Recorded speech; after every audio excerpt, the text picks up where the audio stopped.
Hi hello എന്തൊക്കെയുണ്ട് വിശേഷങ്ങൾ എല്ലാവരും സുഖമായിരിക്കുന്നു വിചാരിക്കുന്നു ഞാനിവിടെ സുഖമായിട്ട് പോകുന്നു കേട്ടോ. അപ്പോൾ ഇന്ന് ഞാൻ വെണ്ടയ്ക്ക വെച്ചിട്ടുള്ള ഒരു കറിയുടെ റെസിപ്പിയാണ് കേട്ടോ കാണിച്ചിരുന്നത്.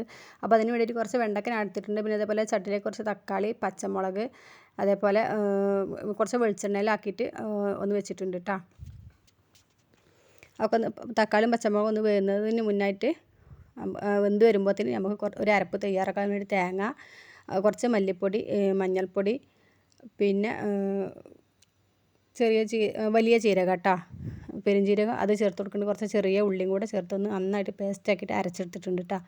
പിന്നെ കുറച്ച് പുളിയും കൂടെ ഞാൻ വെള്ളത്തിലിട്ട് വെച്ചിട്ടുണ്ട് കേട്ടോ, അതും കൂടെ അതിലേക്ക് പിഴിഞ്ഞൊഴിക്കാനുണ്ട്.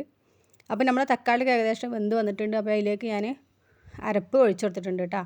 പെട്ടെന്ന് തന്നെ ഉണ്ടാക്കിയെടുക്കാൻ പറ്റുന്ന അടിപൊളി നല്ല ടേസ്റ്റുള്ളൊരു വെണ്ടക്കയുടെ കറിയാണ് കേട്ടോ അത്. പിന്നെ അതിലേക്ക് ആവശ്യത്തിനുള്ള ഉപ്പും കൂടെ ചേർത്ത് കൊടുക്കും. ഞാൻ പുളി പിഴിഞ്ഞിട്ട് കുറച്ചും കൂടെ വെള്ളം ഒഴിച്ചു കൊടുത്തിട്ടുണ്ട് കേട്ടോ. പിന്നെ വെണ്ടക്ക ആയതുകൊണ്ട് തന്നെ കുറച്ച് പുളി മതിയാവും. പിന്നെ നമ്മൾ തക്കാളി ഞാൻ 2 ചേർത്ത് കൊടുത്തിട്ടുണ്ട്. പിന്നെ 2 പച്ചമുളക് ഞാൻ എരിവിന് ചേർത്ത് കൊടുത്തിട്ടുള്ളത്. പിന്നെ മഞ്ഞൾപ്പൊടി മല്ലിപ്പൊടി മാത്രമേ ചേർത്തുള്ളൂ. അപ്പോൾ നമ്മൾ പെട്ടെന്ന് തന്നെ ഉണ്ടാക്കിയെടുക്കാൻ നല്ല അടിപൊളി വെണ്ടക്കയുടെ കറിയാണ്. ഇനി നമുക്ക് വെണ്ടക്ക ഒന്ന് മൂപ്പിച്ചെടുക്കണം. അപ്പോൾ അതിന് വേണ്ടിയിട്ട് ഒരു ചട്ടി വെച്ചിട്ട് അതിലേക്ക് കുറച്ച് വെളിച്ചെണ്ണ ഒഴിച്ചു കൊടുക്കണം. പിന്നെ കുറച്ച് ചെറിയ ഉള്ളി, അതേപോലെ കുറച്ച് കറിവേപ്പിലയും കൂടെ ചേർത്ത് കൊടുത്തിട്ട് ഒന്ന് വഴറ്റിയെടുക്കാം കേട്ടോ. അത് അല്ലാതെ വഴൻ്റെ ആവണില്ല. അതിലേക്ക് തന്നെ നമുക്ക് വെണ്ടക്ക അതേപോലെ ചെറുതായി കട്ട് ചെയ്തിട്ടും കൂടെ ചേർത്ത് കൊടുക്കാം. ഇങ്ങനെ ചെയ്തിട്ടുണ്ടെങ്കിൽ നമുക്ക് അതിൽ തന്നെ ഒരു പശ പോലെ ഉണ്ടാവുമല്ലോ, അതില്ലാതിരിക്കാൻ വേണ്ടിയിട്ടാണ് കേട്ടോ. അങ്ങനെ ഒന്ന് വെളിച്ചെണ്ണയിൽ ഇട്ടിട്ട് ഒന്ന് ചെറുതായിട്ടൊന്ന് ജസ്റ്റ് ഒന്ന് ഇതേപോലെ ഒന്ന് ചൂടാക്കി എടുത്താൽ മതി കേട്ടോ. അതിന് ശേഷം നമ്മളിത് അതിലേക്ക് ഒഴിച്ചു കൊടുത്താൽ മതി.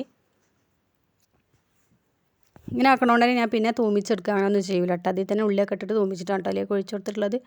ഇനി ജസ്റ്റ് നന്നായിട്ടൊരു തിളം കൂടെ വന്നാൽ നമ്മൾ അടിപൊളിയായിട്ടുള്ള വെണ്ടക്കൻ്റെ കറി ഇവിടെ റെഡി ആയിട്ടുണ്ട് കേട്ടോ.